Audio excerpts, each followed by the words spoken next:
Hello അസ്സലാമു അലൈക്കും welcome back. അപ്പോൾ നമ്മൾ ഈദിങ് എത്തിപ്പോയിട്ടാ. അപ്പോൾ എല്ലാവരും മൈലാഞ്ചി ഉണ്ടാക്കി സെയിൽ ചെയ്യുന്ന തിരക്കിലും അതുപോലെ തന്നെ വീട്ടിലൊക്കെ ശർക്കര മൈലാഞ്ചി ഉണ്ടാക്കുന്നതൊക്കെ തിരക്കിലായിരിക്കും. അങ്ങനത്തെ ഒരിക്കൽ സിമ്പിളായിട്ട് ഞാനെങ്ങനെയാണ് ഉണ്ടാക്കിയെടുക്കുന്നതെന്ന് കാണാം കേട്ടോ. ആദ്യം തന്നെ ഇതാ ഞാനൊരു 3 ടേബിൾ സ്പൂൺ സാദാ ചായപ്പൊടി ഉണ്ടല്ലോ അതെടുത്തിട്ടുണ്ട്. അതിൻ്റെ കൂടെ നിങ്ങൾക്ക് വേണമെങ്കിൽ പിന്നെ കോഫി പൗഡർ ചേർക്കട്ടെ, അല്ലെങ്കിൽ പകുതി എടുത്താലും സാരയില്ല. ഞാനിപ്പോൾ മുഴുവനായിട്ടും സാദാ വീട്ടിലൊക്കെ ഉപയോഗിക്കുന്ന ചായപ്പൊടി ഉണ്ടല്ലോ അതാണ് എടുക്കുന്നത്. പിന്നെ ഇത് നമ്മൾ സാധാ ചെറിയ ജീരകം ഉണ്ടാവല്ലോ അതൊരു 2 ടേബിൾ സ്പൂൺ എടുക്കുന്നുണ്ട്. അതിൻ്റെ കൂടെ തന്നെ 1 ടേബിൾ സ്പൂണ് നമ്മൾ സാധാ കറുവപ്പട്ട ഉണ്ടല്ലോ അതും കൂടി ചേർക്കുന്നുണ്ട് കേട്ടോ. കറുവപ്പട്ട എന്തായാലും ചേർക്കാം, അത് നമുക്കുണ്ടല്ലോ കുറച്ച് കൂടുതൽ കളർ തരും കേട്ടോ. പിന്നെ ഇതാ ഞാൻ ഒരു 3 കട്ട വെല്ലം എടുത്തിട്ടുണ്ട് കേട്ടോ. നമ്മൾ സാധാ ശർക്കര ഉണ്ടല്ലോ അത് എടുത്തിട്ടുണ്ട്. നിങ്ങൾക്ക് ഇതിന് പകരം പഞ്ചസാര ഉപയോഗിക്കുക, പക്ഷേങ്കിൽ പഞ്ചസാരേനെക്കാട്ട് പറ്റി ബെസ്റ്റ് ആയിട്ടുള്ളത് ശർക്കര തന്നെ കേട്ടോ. അതിനാണല്ലോ ശർക്കര മൈലാഞ്ചി എന്ന് പറയുന്നത്. അപ്പോൾ ഞാൻ നല്ല കളറുള്ള ശർക്കര എടുത്തത്. നിങ്ങൾക്ക് എടുക്കുമ്പോൾ നല്ല കളറുള്ള ശർക്കര നോക്കി എടുക്കട്ടോ. ഇനിയിപ്പോൾ നമ്മൾ ഉണ്ടാക്കി വെച്ച പഞ്ചസാരയും അതുപോലെ തന്നെ ജീരകമൊക്കെ ഉണ്ടല്ലോ അതൊരു മിക്സിൻ്റെ ജാറിലേക്ക് ഇട്ടിട്ട് നല്ല പോലെ പൊടിച്ചെടുക്കുക. നമ്മൾ ശർക്കര വേറെ തന്നെ ഒന്ന് കുത്തിയിട്ടെടുക്കുക കേട്ടോ. അങ്ങനെയാണ് ചെയ്തിട്ട് എടുക്കേണ്ടത്. അപ്പോൾ ഇതാ ഞാൻ ശർക്കര നല്ല പോലെ ഒന്ന് കുത്തിയെടുത്തിട്ടുണ്ട്. നിങ്ങൾക്ക് വേണമെങ്കിൽ കത്തി വെച്ചിട്ട് ചിരണ്ടിയിട്ടോ അങ്ങനെ എന്തെങ്കിലും ചെയ്യാം. അതുപോലെ തന്നെ ഞാനിതാ നമ്മളെ ചായപ്പൊടിയൊക്കെ നല്ല പോലെ ഫൈനായിട്ട് പൊടിച്ചിട്ട് എടുത്തിട്ടുണ്ട് കേട്ടോ. ഇനിയിപ്പോൾ ഇത് നല്ല പോലെ കൈ വെച്ചിട്ട് അങ്ങോട്ടും ഇങ്ങോട്ടും മിക്സാക്കി കൊടുക്കുക. നല്ല പോലെ മിക്സാക്കി എടുക്കണം കേട്ടോ.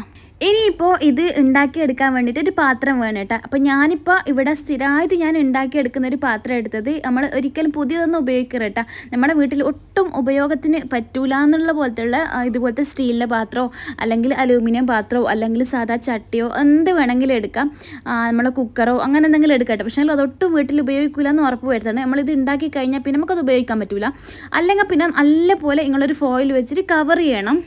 എന്നിട്ട് ആ പാത്രത്തിലേക്ക് ഞാൻ നടുവിലൊരു ടൈൽസ് വെച്ചിട്ട് അതിൻ്റെ ചുറ്റും ഞാനിത് നമ്മൾ ഉണ്ടാക്കി വെച്ച മിക്സ് ഉണ്ടല്ലോ അതും കൂടി വെച്ച് കൊടുക്കുക. എന്നിട്ട് അതിൻ്റെ നടുവിൽ ഒന്നിക്കെങ്കിൽ സാധാ ഗ്ലാസ് അല്ലെങ്കിൽ ഇതുപോലത്തെ പാത്രം, ഇതുപോലത്തെ പാത്രമായിരിക്കും കുറച്ചും കൂടി നല്ലത്. ഇതിപ്പോൾ ഞാൻ സ്ഥിരമായിട്ട് ഉണ്ടാക്കിയെടുക്കുന്ന പാത്രം അതും കൂടി വെച്ച് കൊടുക്കട്ടോ. സ്റ്റീലിൻ്റെ ഗ്ലാസ് ആകുമ്പം അത്ര നമുക്ക് അതിൽ തന്നെ വെള്ളം ഇറ്റി കിട്ടൂല കേട്ടോ.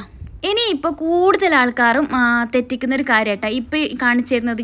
നമ്മൾ എടുക്കും ഇതിൻ്റെ മേലെ വെക്കുന്ന പാത്രം എടുക്കുമ്പോണ്ടല്ലോ ഇതുപോലത്തെ ഒരു പാത്രം എടുക്കാം കേട്ടോ. അടിഭാഗം നല്ല കുണ്ട് പോലത്തെ ഒരു പാത്രം എടുക്കാം. കാരണം ഉണ്ടല്ലോ നമ്മൾ നടുവിൽ അതിൻ്റെ വെള്ളം മൊത്തം വന്നിട്ടുണ്ടെങ്കിൽ ഇതിൻ്റെ അടിഭാഗം നല്ല പോലെ ഒരു ഉന്തിയ പോലത്തെ ഭാഗമാണ് വേണ്ടത്. അപ്പോൾ നമ്മളെ വീട്ടിൽ ചീൻചട്ടിയൊക്കെ ഉണ്ടല്ലോ അത് എടുക്കാം കേട്ടോ. അത് നമ്മൾ വീട്ടിൽ ഉപയോഗിക്കുന്നതായാലും സാരമില്ല. അപ്പോൾ തന്നെ നല്ല പോലെ ഒന്ന് തേച്ച് കഴിഞ്ഞാൽ നമുക്ക് അതിൻ്റെ ബാക്ക് വശം വേഗത്ത് പോകാൻ പറ്റും. അപ്പോൾ ഇതാ ഞാൻ ചീൻചട്ടിയിലേക്ക് കുറച്ച് വെള്ളം ഒഴിച്ച് കൊടുത്തിട്ടുണ്ട്. അതിൻ്റെ മുകളിലേക്ക് ഒരു വെയിറ്റും വെച്ച് കൊടുത്തിട്ടുണ്ട്. നമുക്ക് കല്ലോ എന്ത് വേണമെങ്കിലും വെച്ച് കൊടുക്കുക. എന്നിട്ട് ഇതാ അതിൻ്റെ മേലേക്ക് വെച്ചിട്ട് ഞാൻ ഇത് ഗ്യാസിലേക്ക് മാറ്റിയിട്ടുണ്ട് കേട്ടോ. നമ്മൾ ഫസ്റ്റ് തന്നെ മീഡിയം ഫ്ലെയിമിൽ ഒരു 5 മിനിറ്റ് എന്തായാലും വെക്കാം കേട്ടോ. മീഡിയം ഫ്ലെയിമിൽ ഒരു 5 മിനിറ്റ് വെക്കാം. നമ്മൾ കറക്റ്റ് ടൈം നോക്കാം. എന്നിട്ട് ഇതുപോലെ ഇങ്ങനെ പുക പോകുമല്ലോ അതൊന്നും നമ്മൾ മെയിൻറ്റെയിൻ ചെയ്യേണ്ട, അതൊക്കെ പോട്ടെ. നമ്മൾ തുണിയെടുത്ത് പൊത്തുകയോ ഒന്നും ചെയ്യേണ്ട കേട്ടോ. അപ്പോൾ നല്ലപോലെ പുകയൊക്കെ വരും 5 മിനിറ്റ് ആകുമ്പോഴേക്ക്. അപ്പോൾ നമ്മളത് ഏറ്റവും ലോ ഫ്ലെയിമിൽ ഇട്ട് കൊടുക്കുക കേട്ടോ. നിങ്ങളെ ഗ്യാസിനാണ് ഏറ്റവും ലോ ഫ്ലെയിം ഏതാണോ അതിലേക്ക് ഇട്ട് കൊടുക്കുക. എന്നിട്ടൊരു 15 മിനിറ്റ് വെയിറ്റ് ചെയ്യുക. അപ്പോൾ ഇതിൻ്റെ മേലേക്ക് ഇതുപോലെ കുമിളകൾ വരും കേട്ടോ. അപ്പോൾ നമുക്കിതിൻ്റെ മേലെ നിന്ന് ആ കല്ലെടുത്ത് മാറ്റിയിട്ട് നമുക്കിത് തുറന്ന് നോക്കാം കേട്ടോ. അപ്പോൾ തന്നെ തുറന്ന് നോക്കാൻ നല്ലത്. നമ്മളിത് തണിയാനോ ഒന്നിനും വെയിറ്റ് ചെയ്യണ്ട കേട്ടോ. തണിയാൻ നിന്നാൽ നമുക്ക് അതിൽ നിന്ന് പിന്നെ കളറില്ലാത്ത വെള്ളം വന്നിട്ട് ഇറ്റൽ തുടങ്ങും. നല്ല ചൂടാലെ തന്നെ എടുത്ത് നോക്കട്ടെ. അപ്പോൾ ഞാനിത് തുറന്നപ്പോൾ ഇങ്ങനെയാണ് എനിക്ക് കിട്ടിയത്. നല്ല കളറുണ്ട് കേട്ടോ, നല്ല കളറുണ്ട്. അത്യാവശ്യം ചിലപ്പോൾ നല്ല വെള്ളം കിട്ടും, അല്ലെങ്കിൽ വെള്ളം കുറവായിരിക്കും, പക്ഷെ നല്ലൊരു കളറുണ്ടാവും. ഇനിയല്ല നിങ്ങൾക്ക് വെള്ളം കൂടുതലുണ്ട് കളറ് കുറവാണെങ്കിലുണ്ടല്ലോ അത് നിങ്ങൾക്ക് അപ്പം തിരിയും കേട്ടോ. നിങ്ങളുടെ മിക്സിങ്ങിലുള്ള മിസ്റ്റേക്ക്.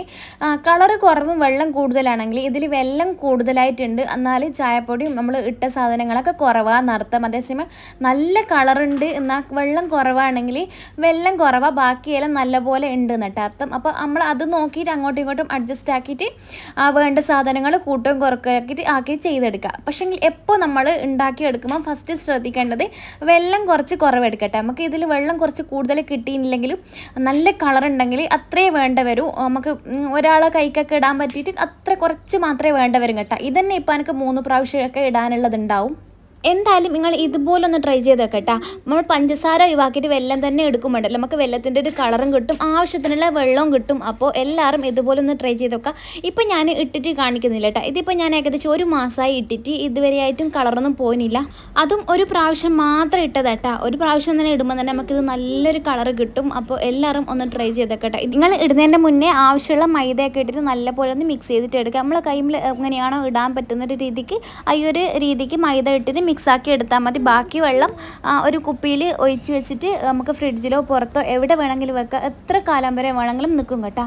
അപ്പോൾ ഇന്നത്തെ വീഡിയോ ഇത്രയേ ഉള്ളൂ. ഇഷ്ടപ്പെട്ട ലൈക്ക് ചെയ്യുക, ഷെയർ ചെയ്യുക, സബ്സ്ക്രൈബ് ചെയ്യുക. Thank you.